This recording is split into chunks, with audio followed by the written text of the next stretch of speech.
Olá, seja bem-vindo. Esse é o podcast Grande Expediente. Nesse espaço aqui, a gente traz os vereadores de Anápolis para falar um pouco de projetos, também das ideias que eles desenvolvem ao longo do mandato.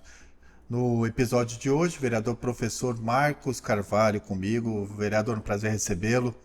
É sempre uma alegria. Seja bem-vindo aqui ao nosso podcast. O vereador professor Marcos Carvalho é graduado em Pedagogia, Psicologia e Direito, está no segundo mandato e é o segundo secretário da mesa diretora aqui da Câmara de Anápolis. Queria começar, vereador, um assunto bastante atual. O senhor apresentou um projeto que vai ser tramitar aqui na casa, que institui o Programa Municipal de Educação Digital e Proteção contra a Adultização Infantil. Quero que o senhor explique para a gente o que está propondo com essa matéria. Então, essa é uma matéria provocativa desse momento, está muito em voga, e a gente tenta criar, a partir dos meios públicos, formas de proteção da criança quanto ao acesso na questão das tecnologias e também num formato de influenciar a sociedade para a proteção das crianças. Então ela tem um aspecto pedagógico e ao mesmo tempo de adequação dos meios nos órgãos públicos para proteger as crianças. O senhor percebe que, a gente está falando obviamente a partir do vídeo do Felca, que viralizou e etc., mas é um debate recente que é feito com os educadores, né, vereador? Não, hoje o tema está em voga, mas a gente já discute isso há muito tempo, a proteção da criança e do adolescente. Isso a gente já discutia antes do ECA, antes de 1990. Só que à medida que a tecnologia avança e a cultura atravessa os processos sociais, novas relações vão se colocando. Então, há 20 anos atrás, a gente não falaria sobre o WhatsApp, porque não existia o WhatsApp. Então, nós precisamos modelar a legislação e o direito caminha se transformando. Como diria o professor Zé Geraldo, o direito é achado na rua. E o senhor tem uma preocupação grande com a educação digital, né, da população. O senhor tem uma lei que trata, inclusive, da questão da fake news aqui. Isso, eu acho que esse é um trem que está avançando no trilho e não dá para segurar.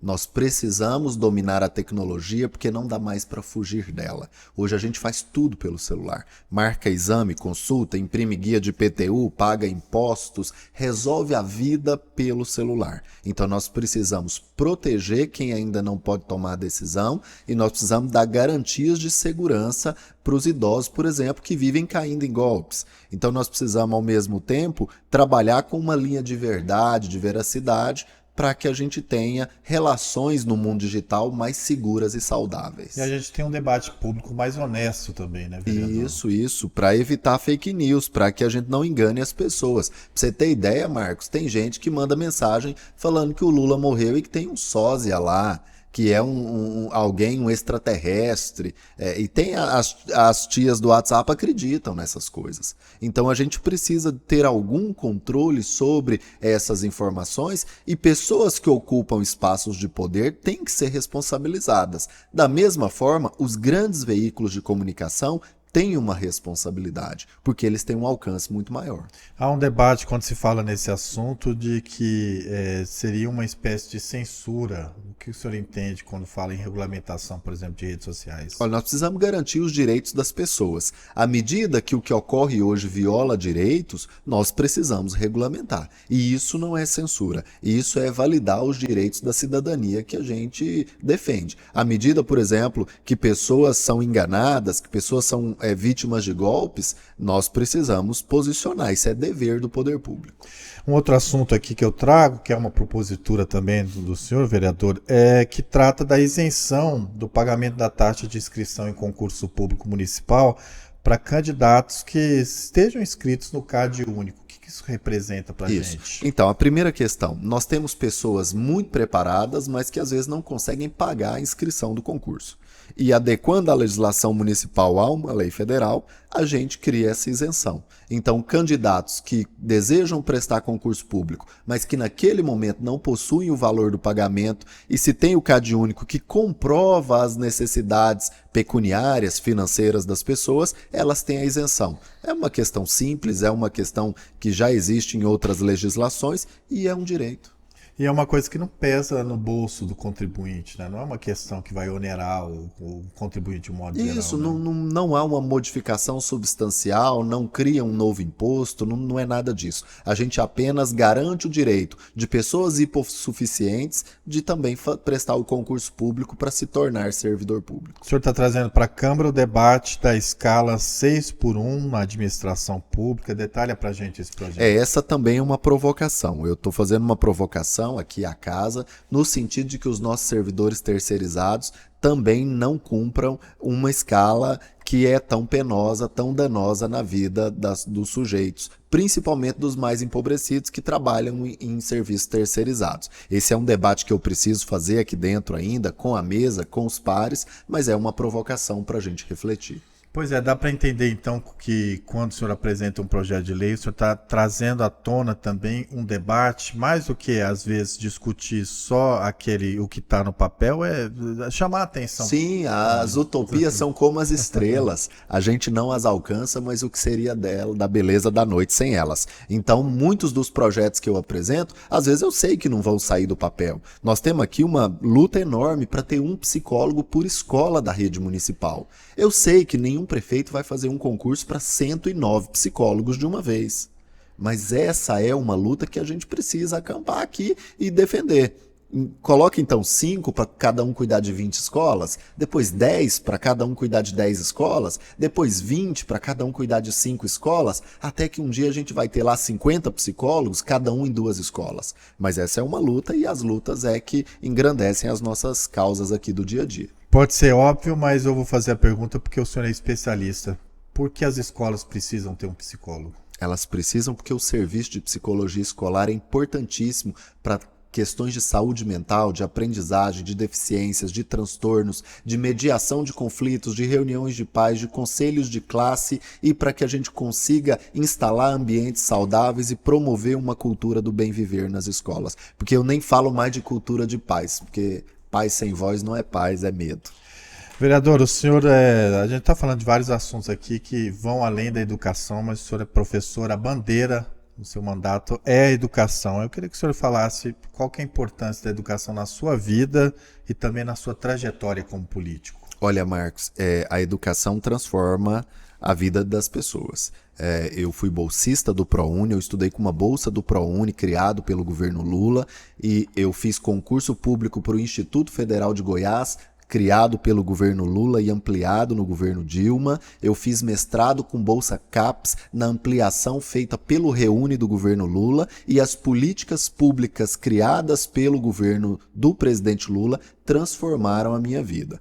Então hoje, depois de ser aprovado em 5 concursos, sou servidor estadual, federal, e a educação é a grande mola propulsora dessas transformações. E aí eu não estou falando só de mim, eu estou falando de milhares de pessoas que tiveram acesso de renda, que deixaram os programas sociais, que estudaram através dos avanços do Reúne, das bolsas do ProUni, dos financiamentos do FIES e que hoje ocupam espaços no mundo do trabalho e que conseguiram dar uma vida melhor para sua família, para os seus pais, para os seus avós, a partir de ascensão profissional propiciada por política pública. E o senhor sempre fala na tribuna também, no microfone do plenário, de que a Anápolis tem uma das melhores redes, melhor material humano do estado de Goiás. Por quê, vereador? Porque dos nossos 2.800 professores, nós temos mais de 70 mestres na rede. Nós temos mais de 20 doutores, ainda que alguns são doutores em outras áreas. Nossos professores, em quase 100%, são especialistas, cursaram graduação lato sensu, alguns cursaram 2, 3 ou mais. Nós temos um centro de formação de professores que é referência no país, com cursos da mais alta qualidade e cursos até abertos à comunidade.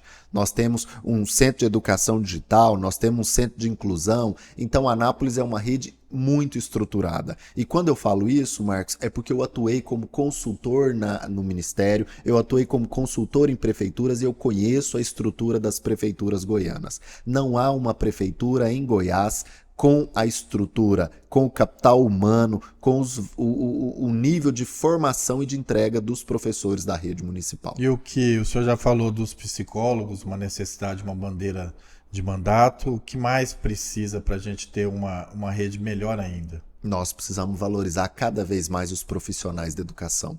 Nós precisamos de um plano de carreira para os administrativos, para as achas, vigias, merendeiras. Eu tenho um projeto aqui, Marcos, que é o piso municipal. Nós temos uma lei federal que diz que todo agente de saúde deve receber no mínimo 2 salários mínimos. Eu quero estender essa lei para todos os servidores municipais, que todos tenham no mínimo um piso de 2 salários mínimos, que não é muito não, é R$ 3.036.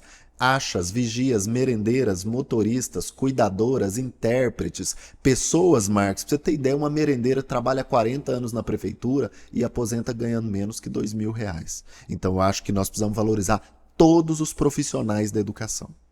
Essa luta da educação parece ser uma luta bastante árdua, né, vereador? Assim, para conseguir as conquistas. Conquistou muita coisa, mas...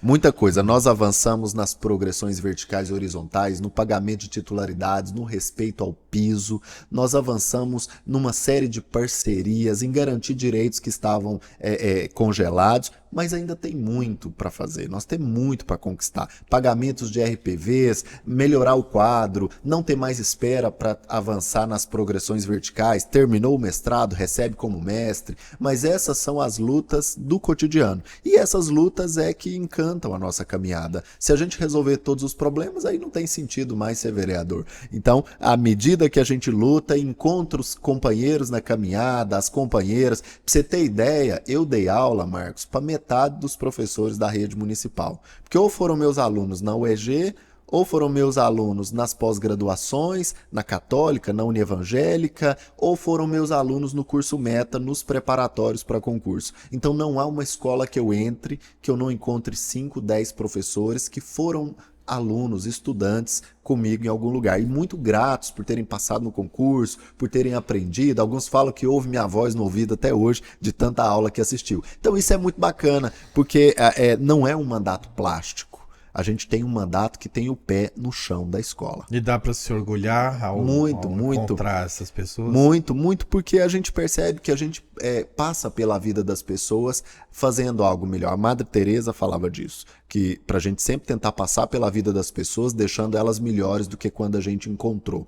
Então esse é um exercício, a gente tentar construir coisas positivas. Então nós temos alguns compromissos. A gente não faz promessa mirabolante, a gente não faz show. Muitas vezes eu perco espaços por não tentar lacrar, mas a gente faz um trabalho sério, com o pé no chão, sabendo onde a gente está pisando, mediando conflito, mediando relações para ter avanços. E nós temos muitos avanços, e a prova disso são os 3.422 votos que a gente obteve na última eleição. Os avanços, eles passam pelo diálogo e não pelo radicalismo, vereador? Isso. Nós optamos em grupo, o grande grupo de professores que dá suporte ao nosso mandato, que seria um mandato sempre do diálogo, porque não adianta eu defender isso na sala de aula e aqui fora eu colocar fogo no mundo. Então, se eu falo que o diálogo é capaz de transformar as relações na sociedade, eu também preciso colocar isso em prática, viver um pouquinho do que eu prego. O que é a importância do sindicato, dos professores para essa luta? Importantíssimo. O sindicato é importantíssimo, eu tenho o maior respeito, eles têm a maior liberdade comigo, nós somos parceiros, né? Eu coloco o sindicato em todas as instâncias onde eu sento, todas as mesas de negociação, porque eu respeito essa instância e eles representam os 2.800 professores. Às vezes até uma divergência, concordo ou não com alguma coisa, mas as pequenas divergências do dia a dia não são maiores que a beleza das grandes lutas. O senhor também tem projetos na área cultural, tem um projeto que já até foi aprovado aqui no plenário, que trata de declarar patrimônio cultural e religioso de natureza imaterial a festa de Santana. O que isso significa, vereador? Significa que a festa de Santana é uma das festas mais importantes da cidade. A paróquia de Santana, que agora é santuário, tem uma importância cultural e religiosa. Ela agora está dentro do roteiro dos caminhos lá do estado de Goiás, num projeto grande do governo estadual com o Sebrae. Então esse é mais um exercício nosso de tecnicamente fortalecer uma rota cultural, fortalecer a questão do turismo e da cultura no município, para que a gente consiga fortalecer os arranjos de emprego e renda, os APLs locais e fazer circulação de mercadoria, fortalecendo empregos diretos e indiretos nesse exercício. Já virou lei, inclusive, a proteção à banda Lira de Prata de Isso, Santana, aí né? a gente é fã de umas coisas aí, né? Eu sou muito fã da banda, eu acho que essa banda é realmente um patrimônio da cidade, que todo mundo sai para ouvir, a gente anda atrás, a gente admira, a gente tem orgulho, recebe parente de fora, a gente traz para assistir o show, e acho que a gente tem que valorizar o que é da gente. Tem uma frase do Tolstói que é assim, quem quer ser universal tem que saber pintar a própria aldeia. Então a gente precisa começar a valorizar o que é de Anápolis. Por isso eu tenho esse exercício de apresentar leis que garantem a proteção ao patrimônio histórico e cultural. Porque esse é um exercício. E traz à tona também, né, em Isso. alguns momentos. Não que precise, mas é importante sempre, Ontem, né? Marcos, eu estava no Gomes de Souza Ramos, na Jaiara, um CEPI estadual, avaliando 120 projetos de pesquisa de alunos numa mostra. E um dos projetos era a importância do hip hop em Anápolis. E eu abri o meu celular e mostrei para os 2 alunos de ensino médio que nós temos uma lei aprovada que reconhece o hip hop como patrimônio cultural da cidade. Os alunos ficaram emocionados, porque quando eles falaram que iam pesquisar o hip hop, os colegas riram deles. Uhum. E eles falaram, cara, tem uma lei então você também concorda com a gente, isso é importante. Então, se nada valer a pena, isso para mim já valeu. Eu já consegui tocar as pessoas e fazer disso um exercício de construir uma cidade melhor. E o senhor é o recordista de projetos aqui na Câmara Municipal.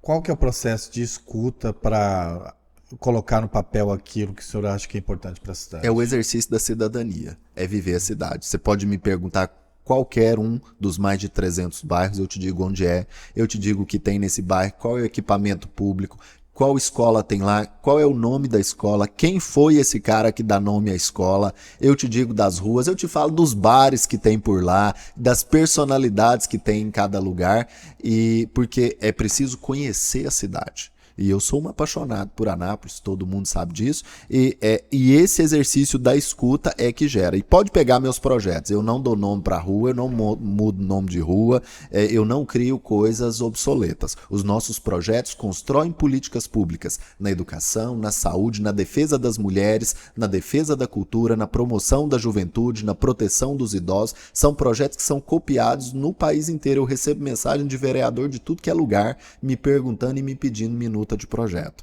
Mas esse é um exercício, eu estou dando uma contribuição e eu estou aqui de passagem. Cada um dá a sua contribuição para a gente tentar construir uma cidade melhor. O senhor voltou a falar de escola, da importância, tem um papel fundamental a escola, a importância dela para o bairro, né, vereador? Muito.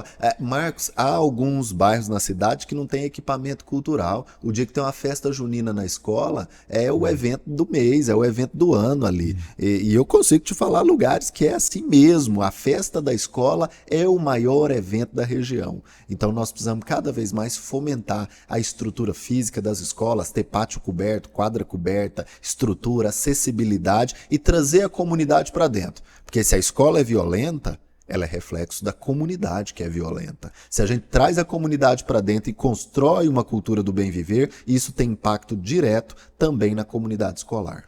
E as emendas que o senhor tem buscado em Brasília? Nisso eu também sou um campeão, né? Nisso eu também sou um campeão.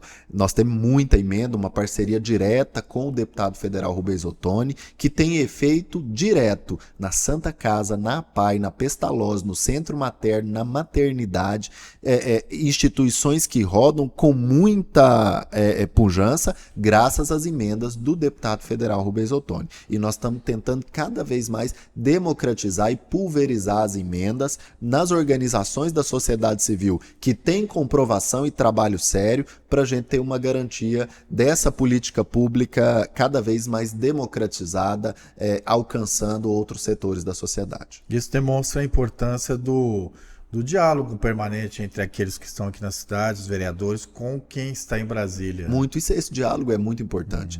Não existe política sem essa comunicação. E a gente tem o dever de colocar a política nesse lugar, da boa política, da construção do diálogo para avançar nas questões da cidade. A política não é para ficar xingando, agredindo, fazendo fake news numa disputa infantil de espaço. A política é para construir uma cidade melhor para os nossos 400 mil habitantes, para os nossos 37 mil alunos da rede municipal, para os nossos mais de 7 mil servidores, para as mais de 40 mil crianças e mais de 30 mil adolescentes que o município tem, para os nossos mais de 60 mil idosos, 60 mais. Muitos desses, 1.500, frequentam o CCI ou CDI, dependendo diretamente de políticas públicas efetivadas pelo poder público municipal. Nesse sentido, onde entra a ideologia no seu modo de fazer política? A ideologia não é nem que entra porque ela não sai. Todos nós somos carregados de ideologia. Qual é a nossa ideologia? De construir uma sociedade melhor. E isso está imbuído nos valores do Partido dos Trabalhadores e em todo o nosso grupo que pensa a política dessa maneira. Tanto é, mostra disso terminou a eleição, no que podemos contribuir para a cidade. Esse é o movimento de todos nós. Há posicionamentos, nós não recuamos do apoio ao presidente Lula, da construção do Partido dos Trabalhadores, que é o maior partido político da América Latina, mas sempre de maneira respeitosa e dialogando com todos os setores políticos e da sociedade civil. Vereador, também tem emenda, né, que são emendas impositivas. O senhor destina para quais áreas? Educação, Universidade Estadual de Goiás, essa universidade que a reitoria fica aqui, eu brinco que essa universidade é de Anápolis, e para o Instituto Federal, que tem mais de 1.000 alunos, tem programa de mestrado, faz ensino médio, qualificação profissional, um trabalho incrível num espaço vulnerável e periférico, que é a nossa ponta sul da cidade, e nesse exercício do campus da UEG, da unidade ali no Jundiaí e do Instituto Federal. Eu acho que essa é uma tarefa também do Poder Legislativo, fortalecer instituições tão sérias e que fazem uma entrega tão eficiente, potente, para construir educação, cultura, ciência e tecnologia. É impressionante ver o quanto o IFG mudou aquela região, né, vereador? Muito. É um promotor, um indutor de desenvolvimento humano, econômico e social. E é nossa tarefa reconhecer e potencializar isso. Então não há uma movimentação do nosso mandato que não inclua a UEG e o IFG. Outro dia eu estava numa unidade de saúde e eu vi um aviso lá que torna obrigatório o acompanhante profissional de saúde do sexo feminino durante a realização de exame ou procedimento que utilize a sedação, anestesia, induza a inconsciência da paciente. Tem que ter esse acompanhante. É uma lei sua. Isso. Aprovamos, né, essa lei aqui, Marcos. Um dia, passa uma semana, estou atravessando uma rua no Jundiaí, uma senhora me procura e fala assim, eu posso te dar um abraço? Eu falei, pode, mas o que foi? Não, porque eu ouvi na rádio a aprovação da sua lei. E eu fui abusada por um profissional de saúde 40 anos atrás. Então isso é muito forte. Isso é muito forte. Nós estamos garantindo direitos. E nós temos muitos projetos sobre proteção de mulheres, combate ao assédio moral, combate ao assédio sexual, projetos que se tornaram leis, que estão aprovadas para proteger, por exemplo, as servidoras municipais no combate ao assédio moral e sexual. Então nós temos também uma frente de trabalho nessa área, porque Anápolis é uma cidade violenta.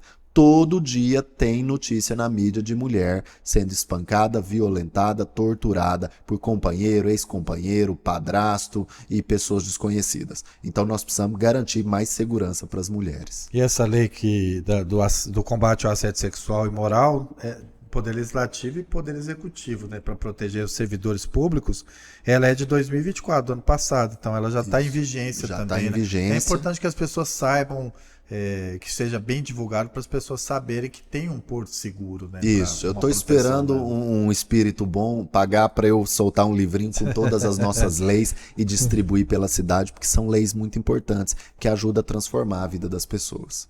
Trazer algumas outras iniciativas do senhor também para a gente fazer alguns comentários.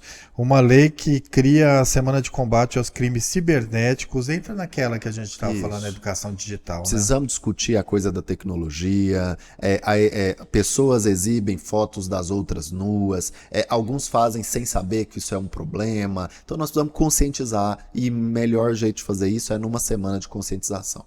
O senhor acha que a educação digital já está bem consolidada nos primeiros ensinos, lá na primeira infância, ou dá para avançar mais nas escolas? Eu acho que existe muita comunicação, muita informação e não existe tanto conhecimento. Então, por exemplo, você encontra um aluno que está no 5 anos, no infantil 5, que consegue instalar um celular. Mas ele ainda não sabe o que ele pode ou o que não pode gravar um vídeo, quem está conversando com ele do outro lado da tela. E tem que dar um respaldo também para o professor estar capacitado para fazer essa educação digital também, né, vereador? Isso. Nós precisamos que os professores, inclusive, dominem a tecnologia mais que os alunos. Justamente. E outra lei estabelece política municipal de estímulo ao empreendedorismo jovem no município de Anápolis. Isso, Marcos, a gente anda pela cidade, a gente ouve a moçada e todo mundo quer abrir o seu negócio. Mas ninguém entende o que é MEI, o que é empresa, o que é sociedade limitada, como que lida com contador. Então é também tarefa do poder público dar suporte para a realização desse projeto de vida. Eu não gosto do termo empreendedorismo por si só, eu acho que há muita confusão com esse termo, há uma diarreia de ideias de que você vai vender amendoim na esquina e ficar milionário. Não estamos falando disso. Nós estamos falando de suporte técnico para o jovem anapolino que deseja empreender num negócio. Então, como a prefeitura pode ajudar nesse sentido? É para isso o projeto. Projeto também uma lei, né, que dispõe sobre o programa SOS Idosos Desaparecidos no município de Anápolis. Semana passada, não sei se você acompanhou, uma idosa com Alzheimer ficou 4, 5 dias perdida e foi encontrada num estado já muito frágil e acabou vindo a óbito. Então, uma lei nossa, muito antes disso, fortalecendo, é uma lei que faz todo o serviço público ter que anunciar que o idoso está desaparecido. Então, onde você fosse abrir o site da prefeitura, a rede social, a prefeitura inteira tem que divulgar aquela informação imediatamente. Isso ajuda a encontrar o idoso ainda com vida. Prova disso é que nós demoramos muito a encontrar a idosa na outra semana com Alzheimer e ela acabou vindo a óbito porque teve um ataque de abelhas, ficou muito desidratada. Aí parece que a gente está tendo cada vez mais casos como esse, né, de relatos de pessoas com Alzheimer, as pessoas estão vivendo cada vez mais, então a pirâmide virou. Hoje é comum pessoas passarem de 90, 95, 100, 105 anos. Então também, proporcionalmente, o número de pessoas com Alzheimer, Parkinson e demência tem aumentado na sociedade e nem sempre a família tem estrutura e pessoal para fazer esses cuidados do dia a dia. O senhor também é autor de uma iniciativa que trata do selo Empresa Amiga da Escola. Isso. O que se propõe? A empresa quer doar um jogo de armários para os alunos guardarem o material. Ela ganha um selo. Ela é parceira da escola pública. A empresa está fechando um galpão e tem uma cozinha montada para doar para a nossa rede municipal. Ela doa, ganha um selo. Empresa Amiga da Escola, é isso. E tem que ter também aquele que faça essa ponte também. Isso, né, e aí nós precisamos da mediação política. Aí volta no que nós falamos essa conversa inteira. É o diálogo que constrói as pontes. E a campanha Vizinho Consciente, uma outra proposta que o senhor apresentou aqui na Câmara? Essa também, para a gente cuidar das áreas de proteção, dos lotes baldios, para a gente criar uma relação comunitária um pouco melhor. Nós vivíamos isso 30, 40 anos atrás. As pessoas sentavam na porta, conversavam. Hoje ninguém conhece o vizinho, não sabe quem é, às vezes tem alguém sofrendo a violência do lado e a gente não sabe. Então é estimular esse sentimento na comunidade, não só para a proteção do bem público, da preservação do meio ambiente, mas para relações comunitárias saudáveis. Te encanta estar nos bairros da cidade, conhecer muito, sou mais feliz lá.